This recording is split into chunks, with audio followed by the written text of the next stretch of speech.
Hello and welcome back to Mastering C++ 20 Features. In the last lecture, we looked at how to resume a coroutine from its suspended state. In this lecture, I would like to show you more closely the order of calls during a coroutine's execution. But before that, I would like to make a couple of points from the last session's code. So let's look at the code from the last session once more. Here's the coroutine foo and the return object. In the return object, we made a few modifications. Namely, we introduced the std coroutine handle with a void template specialization as an attribute in the return object, and a parametric constructor to initialize this handle attribute. The parametric constructor was executed in the getReturn object during the first execution of the coroutine. And here I wanted to make a point.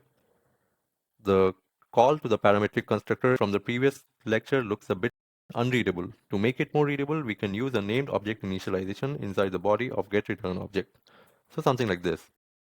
We simply initialize the coroutine handle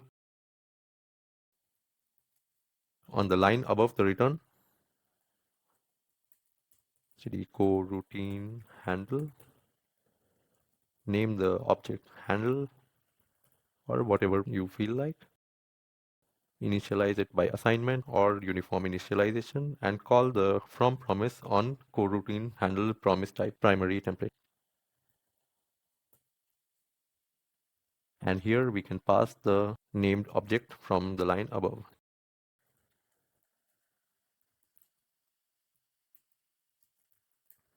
This way of initialization is once more called a uniform initialization with the curly braces. This is the modern C++ way of initializing an object. Or we can use the old-fashioned way and initialize using the assignment operator. I'll revert it back to the uniform initialization style. Let's do a check once more if everything looks okay. I forgot the template parameter here. And we can try to compile it once more and check. Yep, it worked. And the second point I wanted to make was that most of the times we are not interested in the return object. Instead, we are only interested in the handle. So what we would like to do is use the handle directly on the first call of coroutine. To access the handle object, coroutine handle object on the first call, we need to use the implicit conversion operator. To use this, we have to provide it, and let's type it out. Conversion operator, and it is typed like this: operator std coroutine routine handles whatever we want to return after the name operator, empty parenthesis, and return the handle object inside the return object. This is our implicit conversion operator. Once more, the keyword operator, the return type of the operator, empty parenthesis, and the attribute that we want to return. And here we need to initialize the coroutine handle correctly. This is the type of the coroutine handle that we are trying to capture in the caller. And get rid of this. Let's try to compile it once more. Yes, it worked. And the third point I wanted to make was we can continue executing the coroutine in a while loop by querying if the coroutine is done executing. Something like this. While not handle done, handle.resume, which is the same as calling the bracket operator on handle.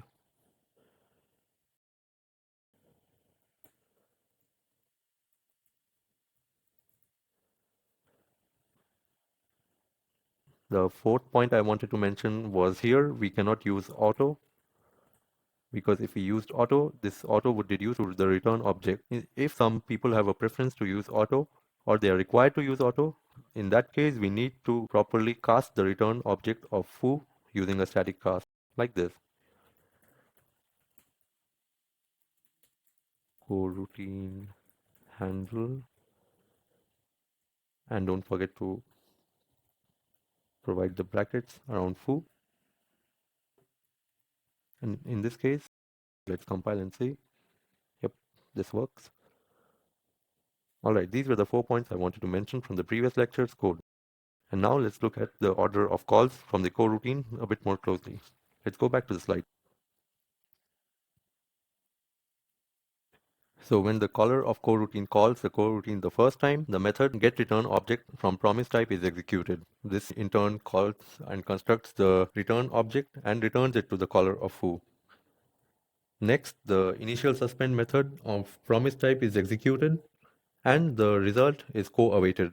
Note the result is co-awaited, and if the result of initial suspend is std suspend always, the execution falls back to the caller of coroutine. If the return is std suspend never, then the execution enters coroutine foo. So this is the first few calls of coroutine. Eventually, when the coroutine continues execution, it may encounter std suspend always, in which case the caller of coroutine can resume the coroutine by calling the resume method or the overloaded parenthesis operator on the handle of the coroutine. In case it encounters std suspend never, then the execution enters coroutine and this cycle may continue. Or a mixture of std suspend never and std suspend always may be encountered, and the coroutine may be continuing execution until finally, when the coroutine execution finishes, the final suspend method from promise type is executed, in which case the execution returns back to the caller of coroutine and the program continues its normal execution. So that's all I wanted to show in this lecture. I hope you enjoyed learning the details of coroutine execution. In the next lecture, we'll cover a bit more details from the coroutine execution and dive deeper into the awaiter object. And also a note that this lecture is important for the quiz that will come up in the end of the section. So enjoy learning coroutines and modern C++. Hope to see you in the next lecture. Goodbye.